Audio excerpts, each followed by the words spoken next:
का रिवीजन कर रहे हैं तो शुरू से पढ़ेंगे, फर्स्ट चैप्टर से स्टार्ट करेंगे पढ़ना और जहाँ तक अभी पढ़ सकें पढ़ते हैं। तो सबसे पहले जब हम इकोनॉमिक्स पढ़ते हैं तो तुम्हें पता होगा कि हमारा सबसे पहला क्वेश्चन होता है 5 स्टडी इकोनॉमिक्स, है ना। हम इकोनॉमिक्स पढ़ क्यों रहे हैं, तो इकोनॉमिक्स क्यों पढ़ रहे हैं इसी में इसका मीनिंग भी इंक्लूडेड है, इसमें इसका मीनिंग भी तुम्हें पता चल जाएगा इकोनॉमिक्स क्यों पढ़ा जाता है और होता क्या है। तो सबसे पहले कि जो ह्यूमन वांट्स होता है वो अनलिमिटेड होता है, human wants are unlimited and resources are limited. जो हमारा रिसोर्स है वो लिमिटेड है, जो हमारे पास संसाधन है वो कम है, स्केयर रिसोर्सेज है। वहीं पे हमारा जो वांट होता है वो अनलिमिटेड होता है। तो हम अपने अनलिमिटेड वांट को लिमिटेड रिसोर्सेज से कैसे सेटिस्फाई कर सकते हैं, इसके लिए हम इकोनॉमिक्स पढ़ते हैं। तो इकोनॉमिक्स वर्ड आया कहाँ से था, तो इकोनॉमिक्स वर्ड ग्रीक वर्ड से आया था। ग्रीक के 2 वर्ड हैं, ओइकोस और नेमिन। ओइकोस का मतलब क्या होता है, ओइकोस का मतलब होता है हाउस होल्ड और नेमिन का मतलब होता है मैनेज करना।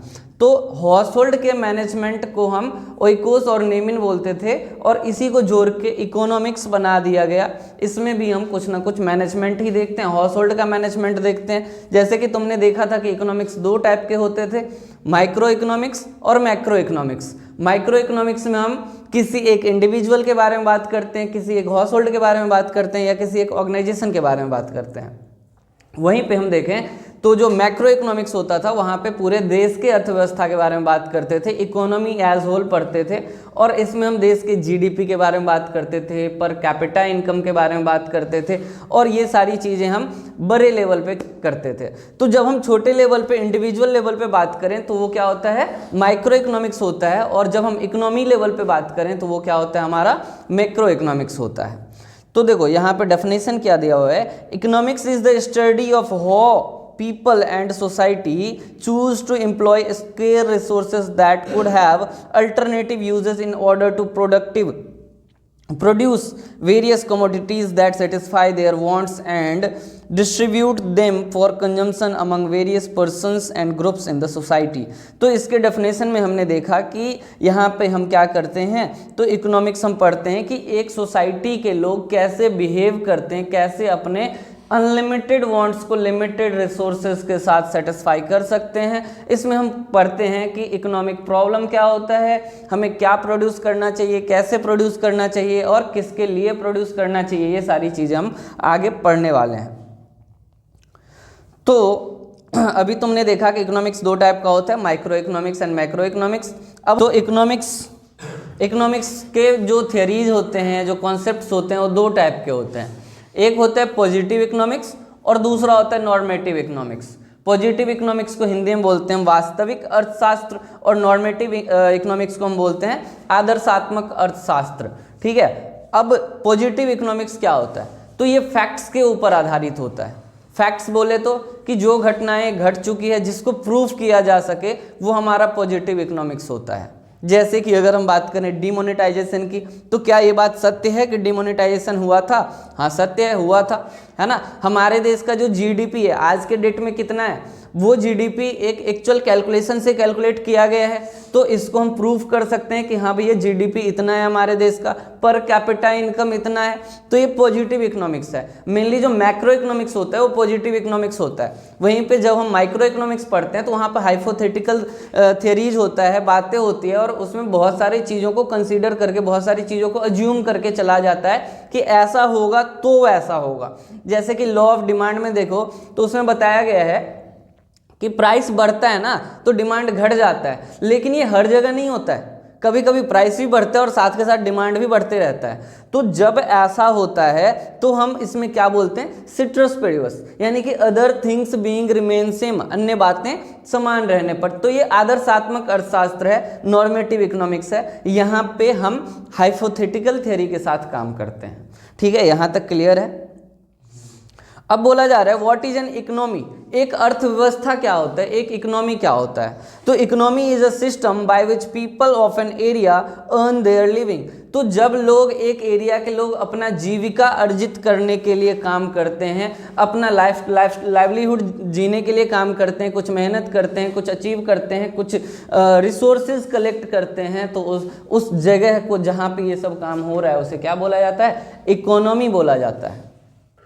अब बोला जा रहा है कि इकोनॉमी कितने टाइप के होते हैं, टाइप्स ऑफ इकोनॉमी। तो ये तो सबको याद होगा, ये 10th क्लास में भी पढ़े हुए थे तुम लोग, और इसको वैसे भी बार बार हम पढ़ते हैं। 3 टाइप का होता है इकोनॉमी। कौन कौन सा इकोनॉमी होता है? तो सबसे पहला होता है कंट्रोल्ड इकोनॉमी, यानी कि इसको सेंट्रली प्लान्ड इकोनॉमी भी बोल सकते हैं, यानी तो सोशलिस्ट इकोनॉमी बोलते हैं। वहीं पे दूसरा नंबर है कैपिटलिस्ट इकोनॉमी।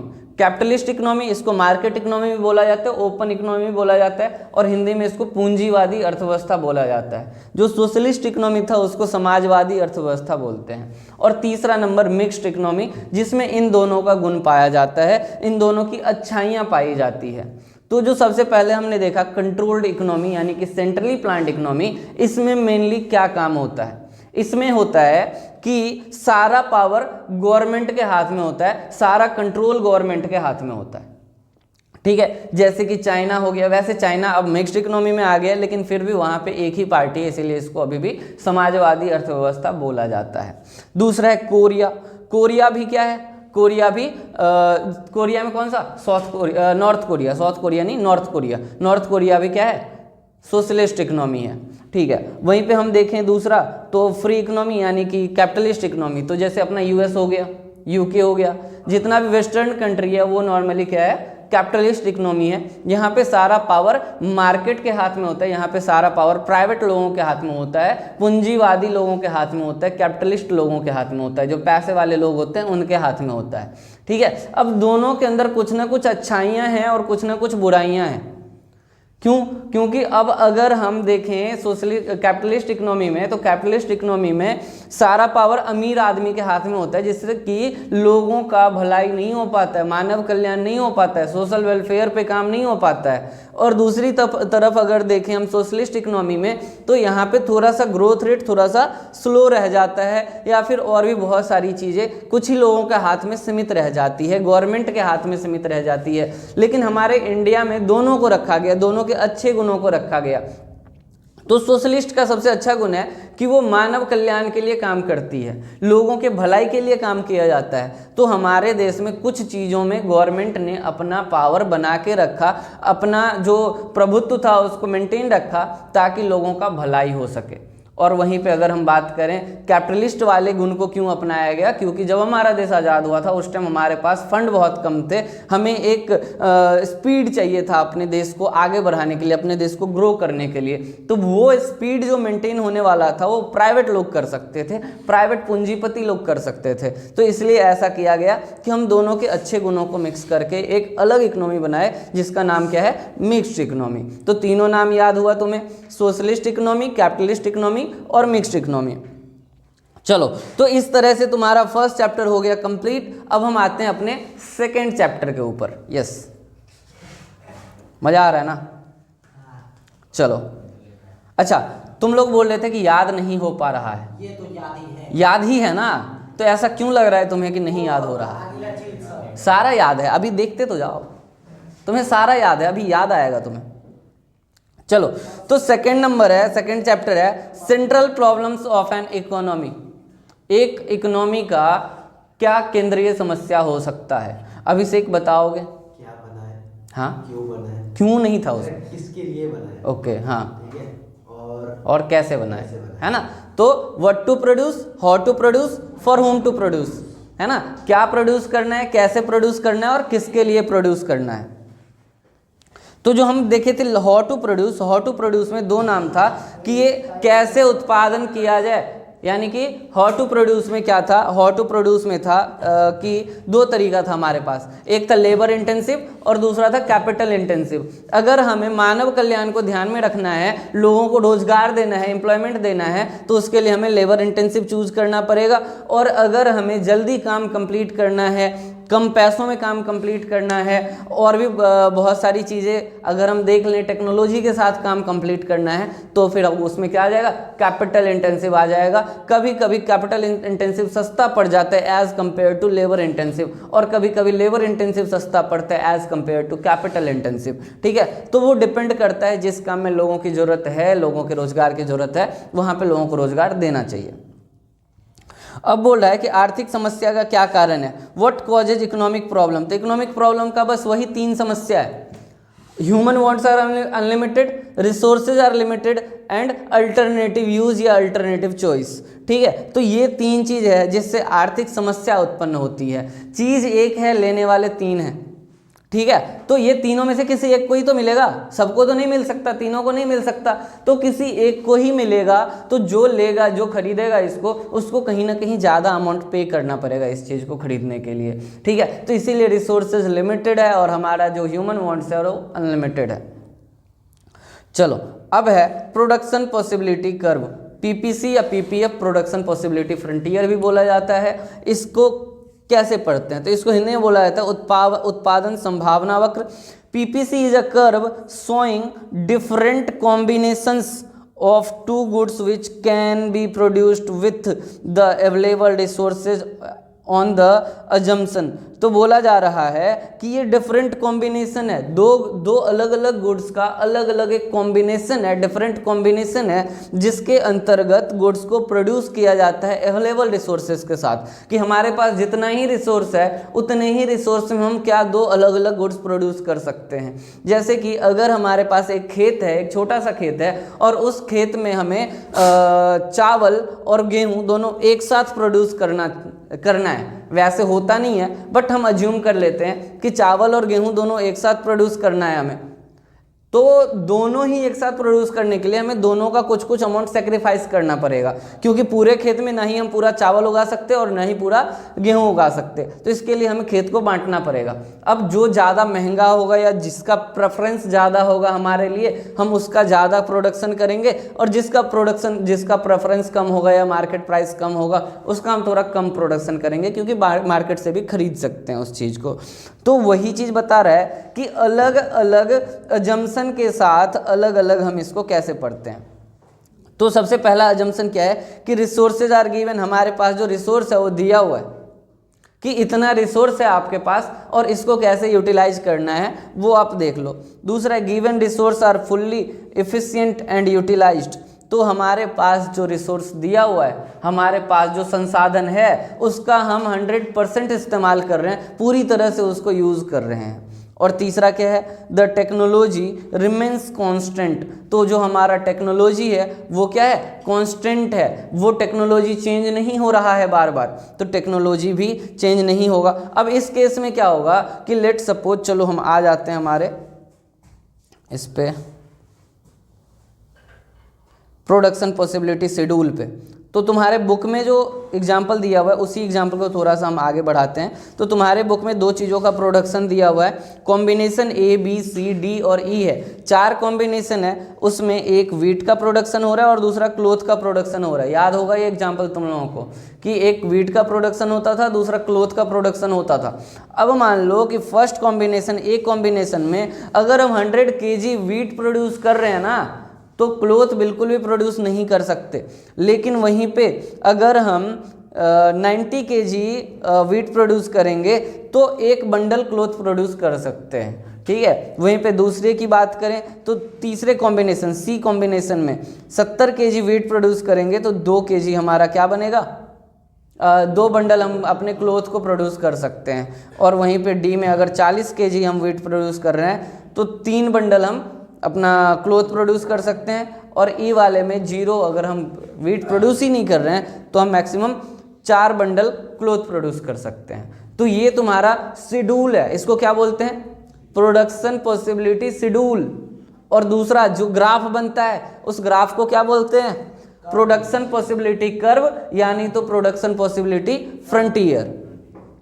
तो ये देख लो, यहाँ पे तुम्हारा ग्राफ बना के दिया हुआ है कि जब 100 kg प्रोड्यूस हो रहा था तो यहाँ पे 0 था, और जब 90 kg प्रोड्यूस हो रहा था वीट, तो हमारा जो प्रोडक्शन था क्लोथ का वो 1 बंडल था। उसी तरह से जब हम देखते हैं कि 0 वीट हम प्रोडक्शन ही नहीं कर रहे तो 4 यूनिट हमारा क्लोथ का प्रोडक्शन हो रहा है। तो इस तरह से हमारा ये प्रोडक्शन पॉसिबिलिटी कर्व था। अच्छा, प्रोडक्शन पॉसिबिलिटी कर्व में 2 चीज़ें आती है, एक होता है शिफ्टिंग और दूसरा होता है रोटेटिंग। तो शिफ्ट कब होता है और रोटेट कब होता है? तो जब हमारे पास दिया हुआ रिसोर्स बढ़ जाता है, लेट सपोज कि हमने एक खेत लिया था, तो एक खेत में हम मैक्सिमम 100 kg वीट प्रोड्यूस कर सकते थे, लेकिन हमने एक और खेत खरीद लिया, सेम उतना ही बड़ा खेत खरीदा, तो प्रोडक्शन बढ़ेगा हमारा, कितने से बढ़ेगा? 100 से फिर से बढ़ जाएगा। तो पहले हम 100 kg वीट प्रोड्यूस करते थे, तो उसके जगह पे अब 200 kg वीट प्रोड्यूस कर सकते हैं। 90 kg जब प्रोड्यूस करते थे तो एक बंडल हमारा क्लोथ प्रोड्यूस होता था, वहीं पे अगर हम 180 kg वीट प्रोड्यूस करेंगे तो भी हमारे पास 2 बंडल क्लोथ प्रोड्यूस हो जाएगा। तो इस तरह से जब हम रिसोर्स बढ़ाते हैं ना, तो हमारा जो प्रोडक्शन पॉसिबिलिटी कर्व होता है वो क्या होता है? शिफ्ट कर जाता है आगे की ओर, राइटवर्ड शिफ्टिंग होता है। जब हमारा रिसोर्स बढ़ता है, याद रखना इस बात को कि जब हम रिसोर्स बढ़ाते हैं तो हमारा प्रोडक्शन पॉसिबिलिटी कर्व किधर शिफ्ट होता है? राइटवर्ड शिफ्ट होता है, आगे की ओर शिफ्ट होता है। वहीं पे दूसरी बात करें, अगर हम अपने रिसोर्स को घटा लेते हैं, अगर हमारा रिसोर्स घट जाता है, लेट सपोज कि हमने आधा ज़मीन बेच दिया, आधा ज़मीन बेचा, पूरे ज़मीन में 100 kg प्रोड्यूस कर रहे थे, तो आधे ज़मीन में कितना प्रोड्यूस करेंगे?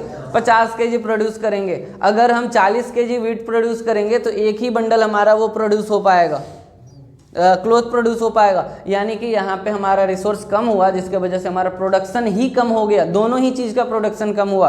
तो जब दोनों चीज़ का प्रोडक्शन कम होगा तो लेफ्ट वर्ड शिफ्टिंग होगा। जब हमारा रिसोर्स कम हो जाता है तो किधर शिफ्ट होता है? लेफ्ट वर्ड शिफ्ट होता है। और जब हमारा प्रोडक्शन, जब हमारा ये बढ़ता है, रिसोर्स बढ़ता है, तो किधर शिफ्ट होता है? राइट वर्ड शिफ्ट होता है। याद रहेगा? चलो आगे देखो। अब ये देखो रोटेटिंग। रोटेटिंग में क्या होता है? किसी चीज़ का एक टेक्नोलॉजी में चेंज होगा। अब लेट सपोज कि हमने जो वीट प्रोड्यूस करा था, वीट का हमारा टेक्नोलॉजी सेम ही है, लेकिन क्लोथ बनाने का जो टेक्नोलॉजी है ना, उसमें एक नया मशीन इंट्रोड्यूस हो गया जो कम ही रॉ मटेरियल में ज़्यादा कपड़े प्रोड्यूस कर देता है। तो कपड़े का प्रोडक्शन बढ़ेगा कि नहीं बढ़ेगा? बढ़ जाएगा। लेकिन वीट का प्रोडक्शन नहीं बढ़ेगा, वीट का प्रोडक्शन उतना ही रहेगा। तो वीट का प्रोडक्शन तो बढ़ा ही नहीं, तो इसके लिए हम क्या करेंगे? क्लोथ हमारा बढ़ जाएगा, वीट वहीं का वहीं रह जाएगा। तो हमारा क्या हो जाएगा? यहाँ से रोटेशन होगा, क्योंकि एक बंदा तो वहीं रुक गया। जैसे तुम घड़ी में देखते हो तो घड़ी का जो सुई होता है वो शिफ्ट करता है या रोटेट करता है? रोटेट क्यों करता है? क्योंकि एक जगह वो स्थिर है ना, एक जगह स्थिर है, एक जगह फिक्स्ड है, दूसरे जगह से वो रोटेट कर रहा है। तो वही चीज़ यहाँ भी होता है कि अगर एक चीज़ के टेक्नोलॉजी में चेंजिंग आता है तो ये रोटेट करता है। अगर टेक्नोलॉजी बढ़ेगा तो राइट वर्ड रोटेट करेगा, अगर टेक्नोलॉजी घटेगा तो लेफ्ट वर्ड रोटेट करेगा। इस बात को याद रखना है। नींद आ रही है तुम्हें? क्यों भाई? बोरिंग लग रहा है? आता ही है। हाँ चलो ठीक है, अपॉर्चुनिटी कॉस्ट बताओ। The next best alternative foregone. वाह, से बोल दिया लड़के ने। चलो ठीक है, कोई मुझे समझाएगा ये अपॉर्चुनिटी कॉस्ट क्या होता है? तुम छोड़ दो, बाकी लोग। मनीष, सागर, ये सब 10 गलत बताओगे? बताओ बताओ। अपॉर्चुनिटी कॉस्ट वो होती है जैसे कि मेरे पास एक पेन है, ठीक हाँ। है? एक पेन की, ये पेन खत्म भी हो गया तो मैं इस पेन का यूज कर लूंगा। गलत है। ये कैसा अपॉर्चुनिटी कॉस्ट है? अरे अपॉर्चुनिटी मेरे को दूसरा पेन यूज कर देगी। लकी, अपॉर्चुनिटी कॉस्ट वो होता है, सपोज हम एक गुड्स है, सपोज पेन लेते हैं, एक 10 रुपये वाला पेन है, एक 5 रुपये वाला पेन है, ठीक है, और वो ब्लू पेन मेरे को चाहिए, मैं 5 वाला लूँगा, 10 वाले। ये अच्छा एग्जांपल नहीं हुआ। तुम बताओ बताओ। ये जैसे एक आदमी है, तो एक कंपनी में सैलरी मिल रहा है 30,000, 50,000 और 80,000। तो वो 80,000 का सैलरी ले रहे हैं। ठीक है, 50,000 को छोड़ दिया, तो 50,000 को जो छोड़ा वो उसका अपॉर्चुनिटी कॉस्ट हो गया। ठीक है, चलो जैसे तुम यहाँ बैठ के पढ़ रहे हो, अभी मैं तुमसे पूछूं कि तुम्हारे पढ़ाई करने का महीने का कॉस्ट कितना जाता है, तुम बोलोगे 2000 3000, मैं बोलूँगा नहीं तुम 20,000 रुपया खर्च करके पढ़ाई कर रहे हो, तुम बोलोगे क्या बात करो भैया मुझे तो पता ही नहीं था, है ना। तो अभी अगर पता करो कि तुम्हारे एज के लोग अगर कहीं पे बैठ के जॉब कर रहे होंगे तो उनका सैलरी कितना होगा? 15,000। मेरा 2 करोड़ छूट रहा है। ज़्यादा बोलो मत, 2 करोड़ छूट रहा है। हाँ, हवाबाजी तो करना है तो फिर करते हैं हवाबाजी। एक बंदा क्या करता है पता है, वो बोलता है कि भाई हम पैसे बचा रहे हैं। बोला कैसे पैसे बचाओगे? तो बोला कि हम जाते हैं, मतलब प्लान करते हैं सबसे पहले कि हम ये खरीदेंगे वो खरीदेंगे, यहाँ जाएंगे वहाँ जाएंगे, और फिर उस प्लान को कैंसिल कर देते हैं, हमारा पैसा बच जाता है। अब मान लो कि उसने प्लान किया कि मुझे इंग्लैंड जाना है। अब पता है कि इंग्लैंड जाने का खर्चा कितना होता है, पता चला कि 2 लाख रुपए में खर्चा होता है, 4 लाख रुपए खर्चा होता है, और फिर कुछ देर बाद प्लान कैंसिल, 4 लाख रुपए बचाए उसने बैठे बैठे। इस तरह से 2 करोड़ रुपया बचा रहा है, ठीक है। तो अपॉर्चुनिटी कॉस्ट का मतलब होता है जैसे तुम अभी इसी वक्त जॉब कर सकते थे, जब तुम स्कूल जाते हो, जिस टाइम पे स्कूल जाते हो उस टाइम पे जॉब कर सकते थे, ठीक है। Manish at the same time अपनी दुकान पे सर्विस दे सकता था, लेकिन उसको छोड़ के यहाँ पे पढ़ने आ रहा है ना। तो कुछ ना कुछ तो नुकसान हो रहा है ना। तो जो काम इसने छोड़ दिया जिसके बदले 1 घंटे का, मान लो कि ये 2000 3000 रुपया कमा रहा है, अगर ये 1 घंटा बैठा तो 1 घंटा यहाँ बैठने का अपॉर्चुनिटी कॉस्ट कितना हो गया? 2000 रुपये, ठीक है। और टोटल कॉस्ट कितना हुआ? तो 2000 रुपये तो इसका अपना कॉस्ट हुआ, और मुझे भी तो 1700 रुपये पे कर रहा है, तो 2000 प्लस 1700 कितना हुआ? 3700, 3700 रुपये इसका टोटल कॉस्ट आ गया यहाँ बैठने का महीने भर का। तो opportunity cost, next best alternative जिसको हम छोड़ देते हैं, वो हमारा अपॉर्चुनिटी कॉस्ट होता है, ठीक है। चलो, तो इसमें भी हमने एक एग्जांपल लिया था जिसमें जो चिंटू होता है, चिंटू को 2 जॉब ऑफर होता है, एक बैंक मैनेजर का जॉब ऑफर होता है और एक रेलवे लोको पायलट का जॉब ऑफर होता है। बैंक मैनेजर का सैलरी 50,000 रुपया पर मंथ है और लोको पायलट का सैलरी 60,000 रुपया पर मंथ है। लेकिन जो चिंटू है वो थोड़ा सा कंफर्ट जोन में रहना पसंद करता है, तो 50,000 वाला जॉब ज्वाइन करता है, तो उसका अपॉर्चुनिटी कॉस्ट कितना है? 60,000 रुपया। अगर वो 60,000 वाला जॉब ज्वाइन करता तो उसका अपॉर्चुनिटी कॉस्ट कितना होता? 50,000 रुपये, ठीक है।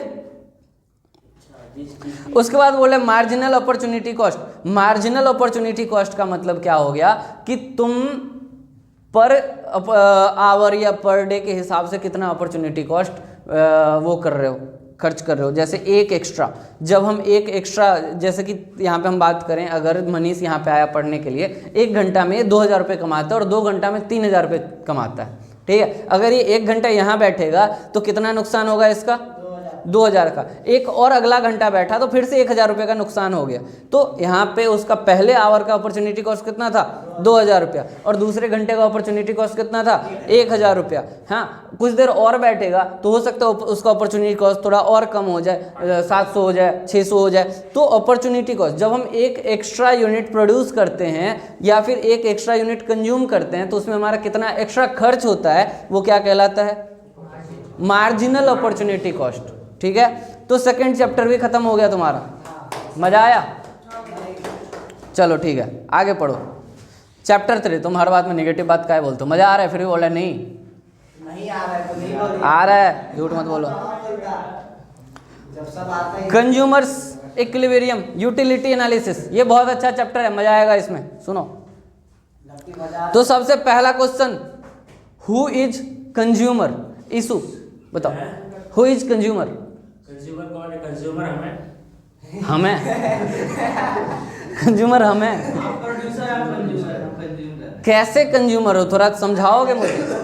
आप जो बता रहे हो, हाँ हम उसको सुन रहे हैं, हाँ। यही चीज हम किसी और को चेपेंगे फिर। अच्छा, पेपर में। ठीक है। तो तो हम तुम कंज्यूम कर रहे हो, डायरेक्टली कंज्यूम कर रहे हो, ठीक है। अच्छा, यहाँ पे तुम एक बिस्किट खरीदते हो, पार्ले जी, और अपने दोस्त को दे देते हो, ठीक है। हाँ, consumer is the person who consumes the final good. Directly, directly यहाँ पे डायरेक्टली वर्ड यूज करो, ठीक है। तो तुमने अपने दोस्त को जो क्या दिया? बिस्किट। पार्ले जी का बिस्किट दिया, तो तुम्हारा दोस्त कंज्यूमर है, तुम जो सोच रहे हो वो नहीं, ठीक है। बिना मतलब की बातें मत किया करो, किसी का नाम नहीं लेने का, गलत बात, ठीक है। सुनो, कंज्यूमर है वो, कंज्यूमर है, और तुम कौन हो? तुम बायर हो। जिसने खरीदा वो बायर है और जिसने खाया वो कंज्यूमर है। तो जो डायरेक्टली कंज्यूम करेगा वो कंज्यूमर कहलाएगा। तुमने खुद खरीदा, खुद खा लिया, तो खुद ही कंज्यूमर हो, खुद ही बायर हो। अच्छा, प्रोड्यूसर कौन होता है? जो गुड्स या सर्विस को प्रोड्यूस करता है, जो बनाता है, ठीक है, हम तक पहुंचाता है। एक मैन्युफैक्चरर भी तो होता है, वो भी प्रोड्यूसर ही है। मैन्युफैक्चरर कहलाएगा। बताओ, अच्छा एक चीज बताता हूँ मैं तुम्हें, प्रोडक्शन और मैन्युफैक्चरिंग में डिफरेंस पता है तुम्हें? हमको पता है। बताओ।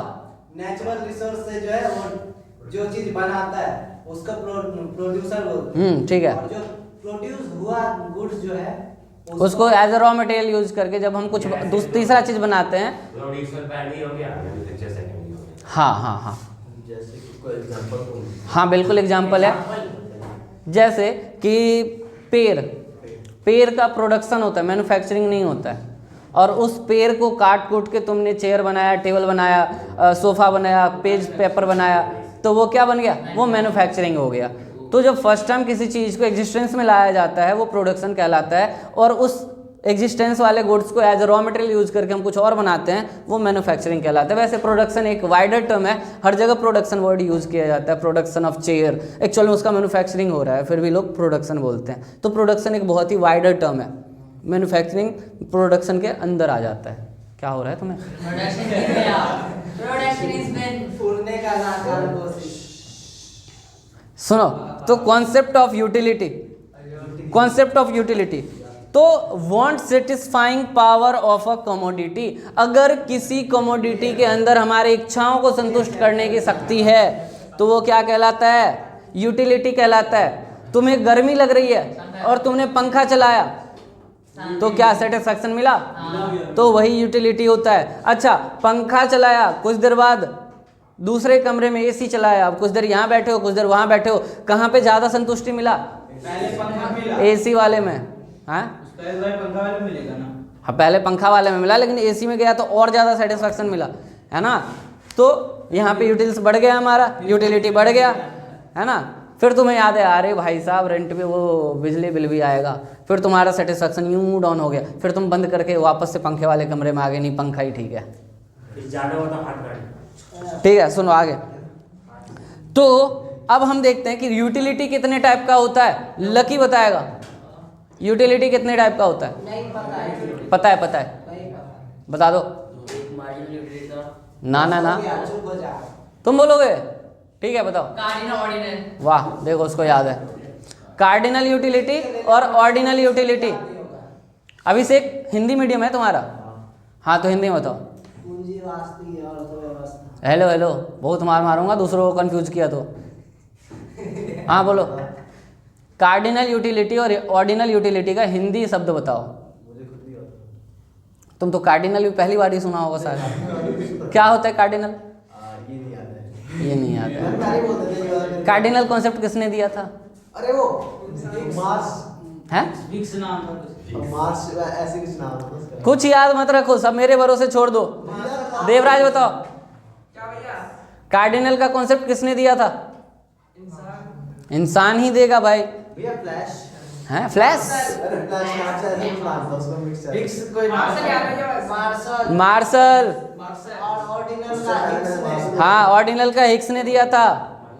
ठीक है, मतलब भैया जो एक जब हम अपने यूटिलिटी को नंबर्स में काउंट करते हैं तो वो कार्डिनल यूटिलिटी कहलाता है। और जो स्टैंडर्ड सेट किया गया उसको यूटिल्स बोलते हैं, कि यूटिल्स में हम अपनी यूटिलिटी को कैलकुलेट करते हैं। इसका कॉन्सेप्ट अल्फ्रेड मार्शल ने दिया था, लेकिन कुछ देर बाद जे.आर. हिस्क साहब आते हैं और वो बोलते हैं कि ये जो कार्डिनल का कॉन्सेप्ट है वो मज़ा नहीं आ रहा, इसको देख के ज़्यादा अच्छा कॉन्सेप्ट नहीं है, मैं एक नया कॉन्सेप्ट देता हूँ। और उन्होंने एक ऑर्डिनल का कॉन्सेप्ट दिया जिसको हिंदी में क्या बोलते हैं? क्रमवाचक। क्रमवाचक। और कार्डिनल को गणनावाचक।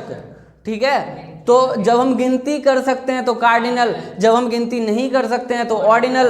अब समझो गिनती कैसे कर सकते हैं, तो कार्डिनल के ऑर्डिनल के केस में यहाँ पे हमें एक सेट करना होता है सीक्वेंस में, लाइक कि तुम्हें 4-5 चीज़ें दी जा रही है और उसमें से तुम्हें क्या ज़्यादा अच्छा लगता है उसको सबसे आगे रखोगे, जो सबसे ख़राब लगता है उसको सबसे पीछे रखोगे। जैसे कि अगर हम बात करें चाय, कॉफ़ी, कोल्ड ड्रिंक, ठीक है, चाय कॉफी कोल्ड ड्रिंक, तो इसमें तुम सबसे आगे किसको रखना पसंद करोगे?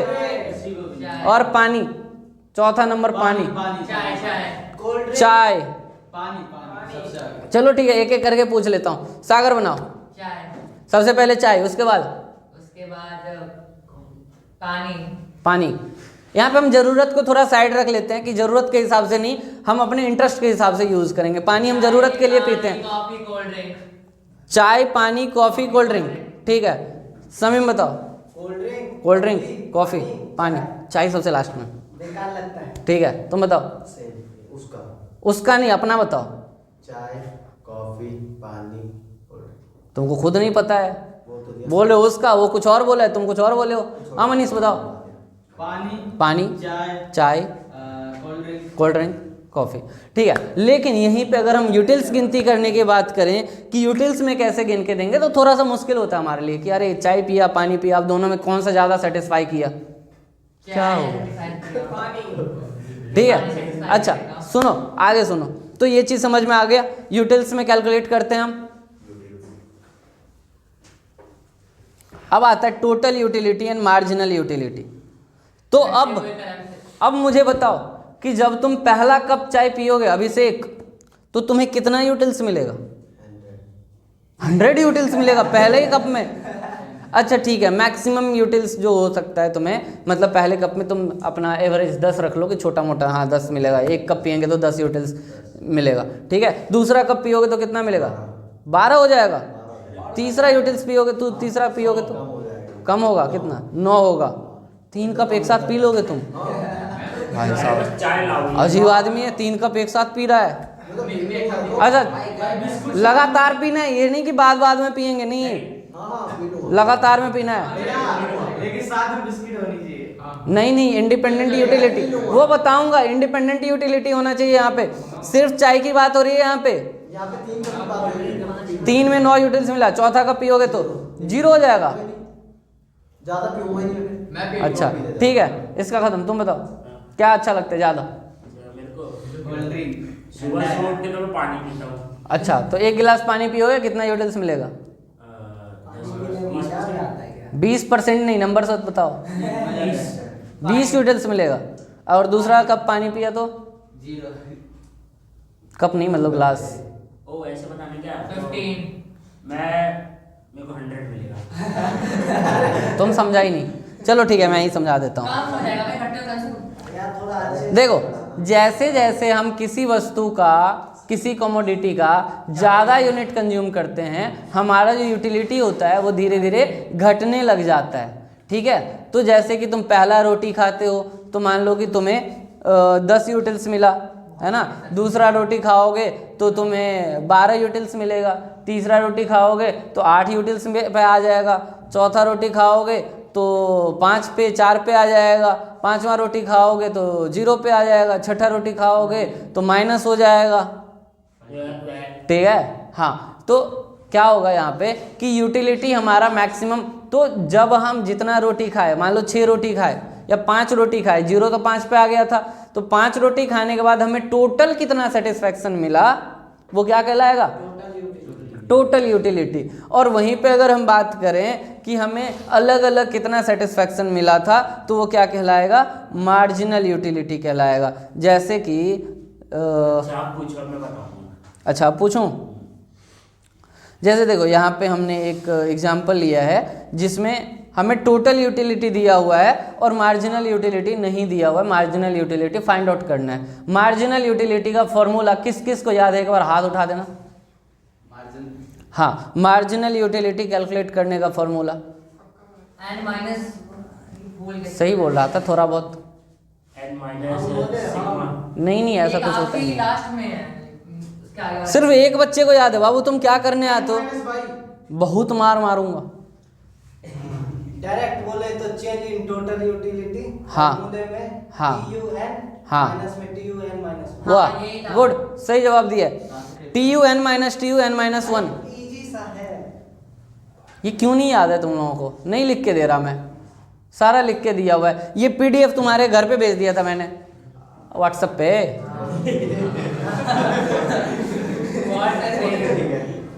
देखना ही नहीं है तुम्हें। क्या ही होगा देख के, भैया सब क्या ही करूँगा पढ़ के, क्या ही हो जाएगा, क्या ही हो जाएगा, ज़्यादा से ज़्यादा थोड़ा बहुत ज़िंदगी अच्छा हो जाएगा, और क्या ही होगा। लकी सब पढ़ लिया, मंडे को याद रहेगा सर। इसके ऊपर करना पड़ता देखो लक्की घर पे जाके क्यों नहीं पढ़ता ये मुझे नहीं पता, लेकिन ये नहीं पढ़ रहा है, बहुत गलत कर रहा है। एग्ज़ाम नज़दीक है और तुम्हें ये नहीं पता है अभी तक। थोड़ी मजबूरी से होती है इसलिए। मजबूरी? क्या मजबूरी? गिटार लेके सरोजनी नगर चला जाता है। सरोजनी गया था गिटार लेके? गिटार होगा तो नहीं आऊंगा, गिटार है ही कहाँ से लेके आऊंगा। गिटार छोड़ो, बुक तो है, बुक क्यों नहीं पढ़ता? पढ़ता हूँ, याद से पढ़ता हूँ। मजबूरी का नाम लकी का भैया मैं बता रहा हूँ, पर्सनल कमेंट नहीं, गलत बात, आपका एक स्टूडेंट कम हो जाएगा ट्यूशन का। गलत बात। टाइम नहीं मेरे पास। हाँ सही बोला। चलो टाइम टाइम देख के आते नहीं हो, टाइम देख के जाओगे। देख के आते हैं। चलो सुनो, अगला सुनो। तो TUX मान लो कि फर्स्ट जो हम यूटिल्स कंज्यूम कर रहे हैं, फर्स्ट वो कंज्यूम कर रहे हैं कोई भी किसी भी चीज़ का यूनिट। लेट सपोज कि हम पहला पिज़्ज़ा खा रहे हैं, तो पहला पिज़्ज़ा खाया तो 100 यूटिल्स मिला, ठीक है। तो टोटल यूटिलिटी यहाँ पे कितना है? 100 ही है। और मार्जिनल यूटिलिटी कितना है यहाँ पे? 100 ही है। दूसरा पिज़्ज़ा खाया तो 190 यूटिल्स मिला टोटल, पहला और दूसरा जोड़ के 190 मिला। तो यहाँ पे मार्जिनल यूटिलिटी कितना है? 90 है। 90 कैसे निकाला? तो TUN माइनस TUN माइनस 1, तो TUN यानी कि 2 दूसरे नंबर का निकाल रहे हैं ना, दूसरा रोटी निकाल रहे हैं ना, यहाँ पे करवा रहा हूँ, तुम दिमाग में सुनो, ठीक है। दूसरा रोटी खाया तो TU2, n में जितने नंबर का निकालेंगे उतना नंबर लिखना है हमें, ठीक है। तो TU2, ठीक है। अब और n माइनस 1, तो n कितना है हमारा? 2 है। 2 माइनस 1 1। तो जिसका भी निकालोगे, लेट सपोज कि हम मार्जिनल यूटिलिटी थर्ड यूनिट का निकालना है, तो 3 माइनस 2 कर देना बस, और कुछ नहीं करना है, एक पीछे वाले को माइनस कर देंगे। तो TU2 हमारा कितना है? 190 है। टोटल यूटिलिटी 190 है, और टोटल यूटिलिटी 1 कितना है? 100 है। तो 190 माइनस 100 कितना होगा? 90 होगा। इसको अपने दिमाग से भी कर सकते हो तुम, बिना कुछ किए ही कर सकते हो, पिछले वाले से माइनस कर देंगे, बस हो गया। अब तीसरा बताओ, तीसरा यूनिट कंज्यूम किया तो हमें टोटल 270 यूनिट मिला।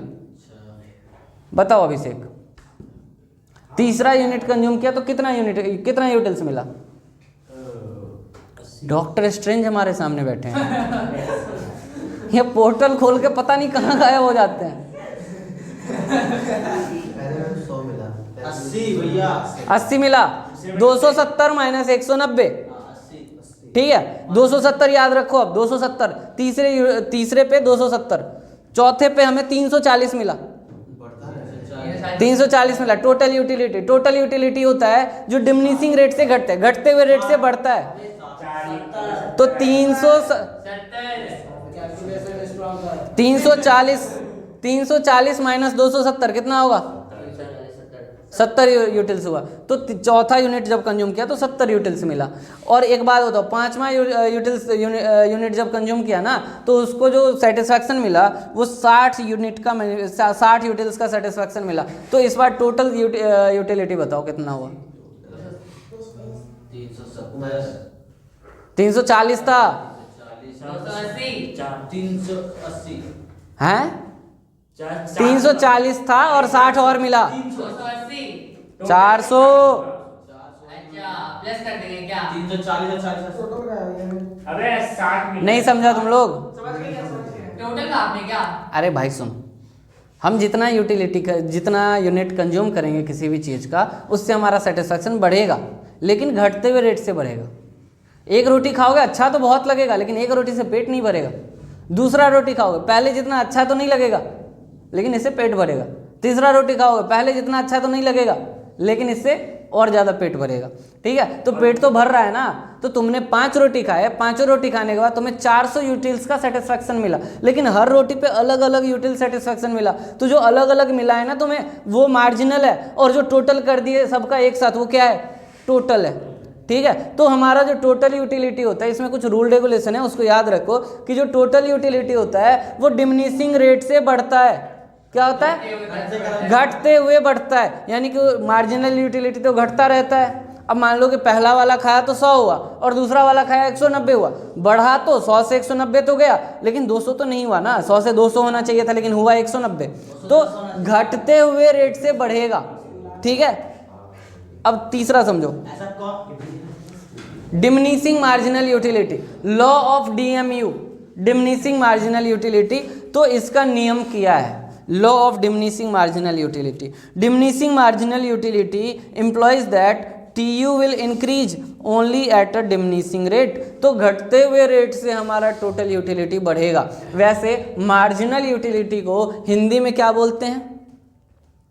सीमांत उपयोगिता, याद रहेगा? हाँ, सीमांत उपयोगिता।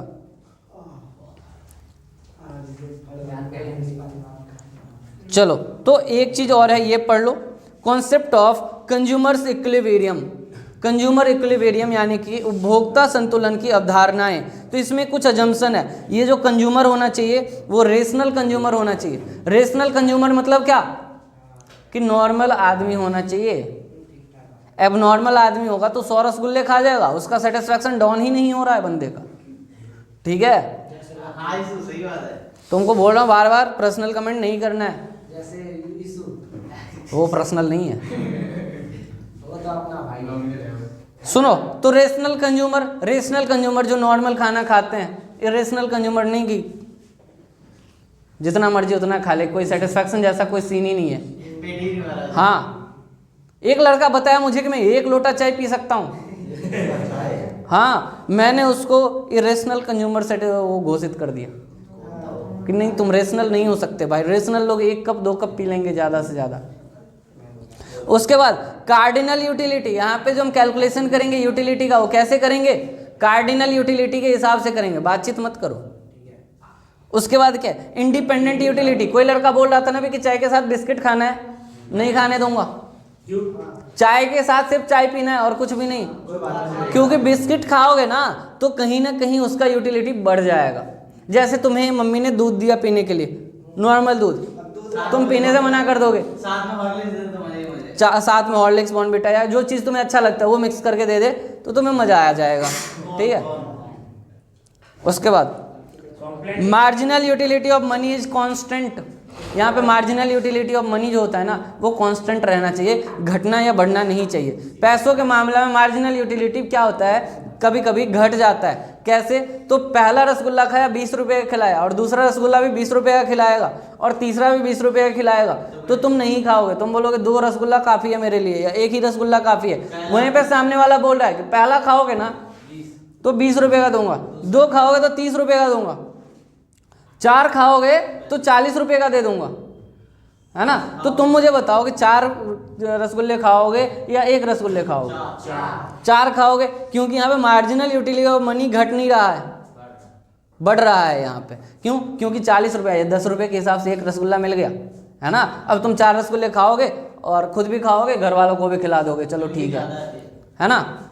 तो इसीलिए जब हम ज़्यादा क्वांटिटी परचेज करते हैं ना तो हमें सस्ता मिल जाता है वो चीज़ें।